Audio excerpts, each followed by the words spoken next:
September 27, 2024న Israel తమ జీవితకాలం target అయిన హిజ్బుల్లా అధినేతను చంపేశారు.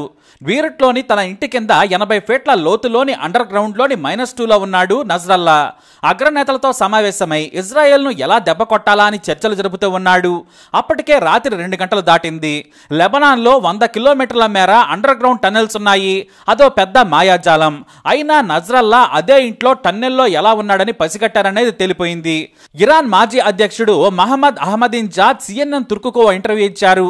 ఆయన చెప్పిన ఓ మాట ప్రపంచాన్ని ఆశ్చర్యానికి గురిచేసింది. అదేమిటంటే ఇజ్రాయెల్ మీద నిఘా వేయాలని ఏర్పాటు చేసిన ఇంటెలిజెన్స్ యూనిట్ అధిపతి అమ్ముడుపోయాడట. ఏకంగా మొసాద్ ఇంటెలిజెన్స్ చీఫ్ ను బుట్టలో వేసుకుంది. 100 మంది ఇరాన్ ఏజెంట్లు డబుల్ ఏజెంట్లుగా మారిపోయారు. 20 మంది ఉన్నతాధికారులు డబుల్ ఏజెంట్లుగా ఇరాన్కు తీవ్ర నష్టం చేశారు. మాకు తెలిసేలోపే దారుణం జరిగిపోయింది. అణుస్థావరాలతో పాటు మొత్తం ఆర్మీ నుంచి అధ్యక్షుడు తాగే ఛాయ్ వరకు మొసాద్కు తెలిసిపోయింది. అసలు ఇజ్రాయెల్ బయట పెట్టే వరకు కూడా తమ ఇంటెలిజెన్స్ అధినేత డబుల్ ఏజెంట్ అని మాకు తెలియదు. 2018లో నాడు ఇజ్రాయెల్ ప్రధాని మా అణు రహస్యాలను బహిర్గతం చేశారు. అందులో ఖచ్చితమైన సమాచారం ఉంది. ఎంతలా అంటే కొన్ని వివరాలు తమ దగ్గరున్న పత్రాల్లోని ఫుల్ స్టాప్లు కామాలు కూడా మార్చకుండా బయట పెట్టారు. టెహరాన్లోని రహస్య ప్రాంతం రీసెర్చ్ ల్యాబ్ లోకి మొసాద్ ఏజెంట్లు వచ్చారని తేలిపోయింది. అసలు ఆ రహస్య ప్రాంతం 25 మంది సైంటిస్టులు, అధ్యక్షుడు, ప్రధాని, టాప్ మిలిటరీ కమాండర్స్ తో పాటు ఇంటెలిజెన్స్ చీఫ్ కు మాత్రమే తెలుసు. మొత్తం మహా అయితే 100 మందికి పైగా మాత్రమే తెలుసుంటుంది. కానీ మొసాద్ ఏజెంట్లు దేశం మొత్తం పాకిపోయారని బాంబు పేల్చారు ఇరాన్ మాజీ అధ్యక్షుడు అహ్మదీన్జాద్. ఇప్పుడు ఈ మాట ఎందుకు చెప్పారంటే నజ్రల్లా ఎక్కడ ఉన్నాడు, ఏం చేస్తున్నాడు, ఎవరితో మాట్లాడుతున్నాడు అనేది ఇజ్రాయెల్ మొసాద్కు లీక్ చేసింది ఇరాన్ డబుల్ ఏజెంట్ అని తేలిపోయింది. కానీ నజ్రల్లా మరణానికి పరోక్ష కారణం ఇరాన్ సుప్రీం లీడర్ అయితుల్లా అని లెబనాన్లోని కొన్ని పత్రికలు తీవ్రంగా విమర్శిస్తూ హిజ్బుల్లా అనుకూల మీడియా ఆసక్తికరమైన వార్తలు రాసింది. ఇజ్రాయెల్ దూకుడుకు కళ్ళెం వెయ్యాలి, దానిపై చర్చించి నాకు చెప్పండి, మీరు ఏదో ఒకటి చెయ్యాలి. ఇజ్రాయెల్ మీ మీదకు దాడి చేసేందుకు సిద్ధమైందని మాకు ఇంటెలిజెన్స్ సమాచారం ఉంది. మీ ఆయుధ కారాగారాలు గోడౌన్ల మీద విరుచుకుపడేందుకు సిద్ధమవుతోంది. మీరు తొందరగా చర్చించి చెప్పమన్నారు. దీంతో 4 ఏళ్ల క్రితం బయట కనిపించిన నజ్రల్లా మొదటిసారి ఆగమేఘాల మీద హిజ్బుల్లా కమాండర్లతో సమావేశం ఏర్పాటు చేశారు. అది లెబనాన్లోని ఇరాన్ రాయబార కార్యాలయానికి తెలుసు. ఈ సమావేశానికి ఇరాన్ మిలిటరీ కమాండర్ కూడా హాజరయ్యారు. అయితే అదే ఎంబసీలో ఇరాన్ డబుల్ ఏజెంట్ కూడా ఉన్నాడు. ఈ సమావేశం వివరాలను మొసాద్కు కోడ్ భాషలో చేరవేశాడు. దీంతో మిగతా డబుల్ ఏజెంట్లను అలర్ట్ చేసింది మొసాద్. అంతే, ఎప్పుడు బేరట్ సిటీ అవుట్స్కట్స్ లోని టన్నెల్స్ లో ఉండే నజ్రల్లా తన సొంత ఇంటికి వచ్చాడు. ఈ ఇల్లు మొసాద్కు తెలిసే ఉంటుందని నజ్రల్లాకు కూడా తెలుసు. కానీ డీప్ డౌన్ అండర్ గ్రౌండ్ టన్నెల్లోకి చీమ కూడా రాలేదు. తాను తప్ప బాడీ గార్డ్ ను కూడా లోనికి రానివ్వడు నజ్రల్లా. ఆ రోజు మొత్తం 11 మంది సమావేశానికి హాజరయ్యారు. నజ్రల్లా ఓ రహస్య ప్రాంతం నుంచి తన కారులో బయలుదేరాడు. ఆయన వెంటాడే సెక్యూరిటీ కారు దూరంగా సామాన్య జనాల్లో కలిసి ఫాలో చేస్తూ ఉంటుంది. కారులో ఎవరున్నారో తెలియదు. కానీ మొసాద్ ఏజెంట్లకు నజ్రల్లా వాడే కార్ల గురించి మొత్తం తెలుసు. ఎందుకంటే లెబనాన్ లోని ప్రతి సీసీ కెమెరా అంటే ఇంటర్నెట్ కు కనెక్ట్ అయి ఉన్నవన్నీ కూడా ఇజ్రాయెల్ ఇంటెలిజెన్స్ ఆఫీస్ లో వీడియోలతో సహా కనిపిస్తాయి. దీంతో అన్ని సీసీ కెమెరాలను హ్యాక్ చేసిన మొసాద్ ఖచ్చితమైన సమాచారం రాగానే సీసీటీవీ ఫుటేజ్లను పరిశీలించడం మొదలుపెట్టింది. రాత్రి 12 గంటల ప్రాంతంలో వేగంగా వెళుతున్న కారును పసిగట్టారు. సరిగ్గా నజ్రల్లా ఇంటి దగ్గర ఏజెంట్లు కూడా ఉన్నారు. నిజంగానే నజ్రల్లా కారు వెళ్ళింది. కానీ మిగతా కమాండర్లు ఆ దారి కాకుండా వేరువేరు అండర్ గ్రౌండ్ టన్నెల్స్ రూట్స్ నుంచి నజ్రల్లా ఇంటికి వచ్చారు. దీంతో బయట ప్రపంచానికి హడావిడి కనిపించలేదు. నజ్రల్లా కారు వెళ్లడాన్ని ఇరాన్ కు చెందిన డబుల్ ఏజెంట్ కన్ఫర్మ్ చేశాడు. అదే నిజమైతే భారీగా డబ్బిస్తామని చెప్పింది. ఖచ్చితమైన సమాచారం ఇవ్వగానే డబుల్ ఏజెంట్ ని ఇంటికెళ్లి పడుకోమని చెప్పారు. అంతే, మెరుపు వేగంతో అమెరికాలో ఉన్న ఇజ్రాయెల్ ప్రధాని నెతన్యాహు అనుమతి తీసుకున్న ఉన్నతాధికారులు ఆపరేషన్ మొదలుపెట్టారు. కానీ టన్నెల్ లోపల 2వ అంతస్తు కింది భాగంలో ఉన్నాడు నజ్రల్లా. మరి చంపటం ఎలా? మామూలు బాంబులతో బంకర్లైతే కోలవు. అది చాలా పక్కాగా నిర్మించిన అండర్ గ్రౌండ్ టన్నెల్. పైగా నజ్రల్లా ఉండేదాన్ని కమాండ్ బంకర్ అంటారు. అది శత్రు దుర్భేద్యం, స్టీల్ తో నిర్మించింది. మరి ఏం చేయాలని ఆలోచించారు. అప్పుడే 2వ ప్రపంచ యుద్ధంలో ఉపయోగించిన బంకర్ బస్టర్ బాంబులను వాడాలని నిర్ణయించారు. ఒక్కో బాంబు 1000 కిలోలు ఉంటుంది. 6 మీటర్లు వేగంగా భూమిలోకి చొచ్చుకెళ్లగలదు. 30 మీటర్ల వెడల్పుతో విధ్వంసం సృష్టిస్తోంది. కానీ ఎక్కడే ఓ సమస్య ఉంది. మొదటి బాంబు 10 అంతస్తుల భవనంపై పడగానే కింద ఉన్న నజ్రల్లాతో పాటు కమాండర్లు అలర్ట్ అవుతారు. పారిపోవడానికి స్కోప్ ఉంటుంది. మరేం చెయ్యాలి? ఇక్కడే పక్కాగా 10 ఏళ్ల క్రితం ప్లాన్ చేసిన దానిని అమల్లో పెట్టాలనుకున్నారు. లేజర్ గైడెడ్ ట్రాకింగ్ బాంబులను అమర్చాలి. కానీ ఒక్కో బాంబు మధ్య 2 సెకండ్ల గ్యాప్ ఉంటుంది. ప్రతి సెకండ్కు ఉపయోగించలేని పరిస్థితి. 2 సెకండ్ల గ్యాప్ దొరికినా కూడా 5 మీటర్ల పరిగెత్తిన ప్రాణాలతో బయటపడతాడు నజరల్లా. పైగా రాత్రి సమయంలో పైన భవనంపై పడ్డ శబ్దంతో అలర్ట్ అవుతాడు. దీంతో 2 ఫైటర్ జెట్లను ఉపయోగించాలని ప్లాన్ చేశారు. అయితే లొకేషన్ మాత్రం ఒకటే, అది కూడా బేరుట్ సిటీ సెంటర్లోని దహియా ప్రాంతంలోని నజరల్లా ఇల్లు. దీంతో ఒకేసారి 2 జెట్లు ఒకేసారి ఒకే లొకేషన్ మీద వేయడం మొదలుపెట్టాయి. మొదటి బాంబు అపార్ట్మెంట్ ను కూల్చేసింది. రెండో బాంబు తేరుకోలేని విధంగా బంకర్లోకి చొచ్చుకెళ్లింది. ఆ తర్వాత వరుసగా 100 బాంబులు 80 టన్నుల పేలుడు పదార్థాలతో భూకంపాన్ని క్రియేట్ చేశారు. ఆ భవనం కింద ఉన్న అండర్ గ్రౌండ్ టన్నెల్ మొత్తం కూలిపోయింది. ఇక కన్ఫర్మ్ చేయాల్సింది ఇరాన్ డబుల్ ఏజెంట్లే. బయట ప్రపంచానికి మాత్రం ఏమీ తెలియదు.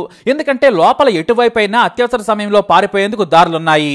మరి నజరల్లా చనిపోయాడా లేదా అనేది తెలియదు. గంటల సమయం గడిచిపోయింది. ఇక లెబనాన్ యుద్ధ విమానాలు వెంటాడక ముందే, ఇరాన్ రాడార్లు గుర్తించక ముందే ఇజ్రాయెల్ జెట్ ఫైటర్స్ తిరిగి వచ్చేశాయి. ఒకటే ఉత్కంఠ. కానీ ఇజ్రాయెల్కు నజరల్లా చనిపోయాడో లేదో మాత్రం తెలియదు. భవనం అయితే కుప్పకూలిపోయింది. చుట్టుపక్కల భవనాలు కూడా ధ్వంసమయ్యాయి. 10ల సంఖ్యలో సామాన్యులు చనిపోయారనే వార్తలు వస్తున్నాయి. కానీ ఇక్కడ కూడా ఇరాన్ డబుల్ ఏజెంట్ సరిగ్గా 6 గంటల తర్వాత మొసాద్కు కన్ఫర్మ్ చేశాడు. ఎలాగంటే నజరల్లా ఇజ్రాయెల్ దాడిలో చనిపోయాడని లెబనాన్ ఇంటెలిజెన్స్, ఇరాన్ ఏజెంట్లు ఇరాన్ ఇంటెలిజెన్స్ ఆఫీస్ కు సమాచారం ఇచ్చారు. మొసాద్ దానిని హ్యాకింగ్ ద్వారా గుర్తించింది. ఈలోపు డబుల్ ఏజెంట్లు కూడా కన్ఫర్మ్ చేశారు. అంతే, తాము 30 ఏళ్లుగా వెతుకుతున్న బంకర్ టెర్రరిస్టు నజరల్లాను అంతమొందించామని ప్రకటించింది. దీంతో ఇరాన్ అధ్యక్షుడు పారిపోయాడు. ఇరాన్ డబుల్ ఏజెంట్లే నజరల్లా స్థావరాన్ని లీక్ చేశారని లెబనాన్ ప్రభుత్వంతో పాటు హిజ్బుల్లా కమాండర్లు అత్యవసర సమావేశం ఏర్పాటు చేశారు. ఇరాన్ ఏజెంట్లు ఎవరో గుర్తించాలని ఆ దేశ ప్రభుత్వాన్ని కోరారు. దీంతో ఇరాన్ ఏజెంట్లను భారీగా కొనుగోలు చేసిన మొసాద్ మొత్తం చొచ్చుకెళ్లిందని తేలిపోయింది. దీంతో సొంత మిలిటరీ ఇంటెలిజెన్స్ అధికారులను కూడా ఇరాన్ సుప్రీం లీడర్ నమ్మే పరిస్థితి లేకుండా పోయింది. దీంతో ఆయన రహస్య ప్రాంతంలోకి పారిపోయారు. విదేశాల్లో ఉన్న ఇరాన్ ఏజెంట్లందరినీ కూడా వెనక్కి పిలిచి విచారించాలని ఆదేశాలు జారీ చేశారు సుప్రీం లీడర్. వారందరినీ తొలగించి కొత్త వాళ్ళని సైన్యం నుంచి రిక్రూట్ చేసుకోవాలని ఆదేశించారట. దీంతో తన నీడను తాను నమ్మలేని విధంగా ఇరాన్ రాజకీయ నేతలను, మిలిటరీ అధికారులను అభద్రతా భావంలోకి నెట్టేసింది ఇరాన్. ఇక నజరల్లా మృతదేహాన్ని 2వ రోజు రహస్యంగా వెలికితీశారు. కానీ ఆయనకు ఒక్క గాయం కూడా కాలేదు. రక్తపు చుక్క కూడా కారలేదని తేలిపోయింది. ఒకేసారి బంకర్లు వణికిపోవడంతో పాటు భారీ పేలుడి శబ్దాలకు 60 ఏళ్ల నజరల్లా తట్టుకోలేకపోయారు. మొదటిసారి ఆయన డైరెక్ట్ అటాక్ ను చాలా ఏళ్ల తర్వాత చూశారు. దీంతో భయంతో, షాక్ తో గుండాగిపై చనిపోయి ఉంటారని హిజ్బుల్లా ప్రకటించింది. అయితే ఆయన సేఫ్టీగా పారిపోయేందుకు ప్రయత్నించారు. నిజంగానే పేలుడు చొచ్చుకురాని ప్రాంతానికి కొద్ది దూరం పరిగెత్తాడు. కానీ ఆయన టన్నెల్లో పరిగెత్తే సమయంలో ముందు భారీగా దారి వెంబడి సిమెంట్ పెళ్లలు అడ్డొచ్చాయి. వెనుక వైపు కూడా కొన్ని అడ్డుపడ్డాయి. చీకటిగా ఉండడంతో ఆయనకేమీ కనిపించలేదు. ధైర్యంగా ఉన్న చోటే ఉంటే బ్రతికేవారేమో. కానీ కంగారులో భయంతో గుండాగి చనిపోయాడు. పైగా మిగతా వాళ్ళు ఆయన రక్షించే పరిస్థితి కూడా లేకుండా పోయింది. కరెంటు పోవడం, వరుసగా 100 సార్లు భారీ శబ్దాలు విన్న నజరల్లా ఇజ్రాయెల్ బాంబుల వర్షం కురిపిస్తుందని కంగారు పడి భయానికే చనిపోయాడు. నిజంగా చెప్పాలంటే ఆయన చనిపోయిన చోట బంకర్ ఏమీ కూలిపోలేదు. అప్పటికే తెలివిగా మొదటిసారి శబ్దానికే పారిపోయే ప్రయత్నం చేశారు ఆయన. మొత్తం 10 మంది హిజ్బుల్లా టాప్ లీడర్లు అంతా చనిపోయారు. కానీ ప్రాణాలతో కొంతమంది బయటపడడం విశేషం. వారిని రహస్యంగా ఆసుపత్రికి తరలించారు. అయితే నజరల్లా మరణానికి పరోక్షంగా ఇరాన్ అధ్యక్షుడే కారణం. అత్యవసర సమావేశం ఏర్పాటు చేసి ఫ్యూచర్ ప్లాన్ చెప్పాలని ఆదేశించడంతో ఇజ్రాయెల్ ఏజెంట్లు ఆ సమాచారాన్ని పసిగట్టారు. ఎందుకంటే ఇరాన్ సుప్రీం లీడర్ నుంచి వచ్చే ప్రతి సమాచారం మొసాద్కి తెలిసిపోతుంది. దీంతో ఆపరేషన్ నజరల్లా అక్కడి నుంచే మొదలైంది. చివరకు అనుకున్నది సాధించింది. ఆ తర్వాత మరో 2 టాప్ కమాండర్లను కూడా చంపి హిజ్బుల్లాను చావు దెబ్బతీసింది మొసాద్. అయితే ఇప్పుడు నజరల్లా మరణంతో ఇరాన్ యుద్ధానికి దిగింది. వరుసగా 180 బాంబులతో ఇజ్రాయెల్పై దాడి చేసింది. ప్రస్తుతం ఇరాన్ చేసిన దాడి చాలా వ్యూహాత్మకమైంది. ఇరాన్ 3 ఇజ్రాయెల్ సైనిక స్థావరాలను, టెలి అవీవ్లోని ఇంటెలిజెన్స్ ఏజెన్సీ మొసాద్ ప్రధాన కార్యాలయాన్ని లక్ష్యంగా చేసుకుని క్షిపణులను ప్రయోగించింది. ఇక ఇరాన్ జరిపిన దాడిలో ఒకరు మరణించగా ఇజ్రాయెల్ సైనికుడు గాయపడ్డాడు. ఇజ్రాయెల్ మధ్య దక్షిణ ప్రాంతాల్లో ఇరాన్ జరిపిన దాడిలో నష్టం కనిపించింది. ఈ దాడిలో ఇజ్రాయెల్లో ఎవరో మరణించినట్లు సమాచారం లేదని ఇజ్రాయెల్ ఆర్మీ అధికార ప్రతినిధి డానియల్ హగారీ చెప్పారు. దాదాపుగా ప్రయోగించిన క్షిపణుల్లో 90% అడ్డుకున్నారట ఇజ్రాయెల్.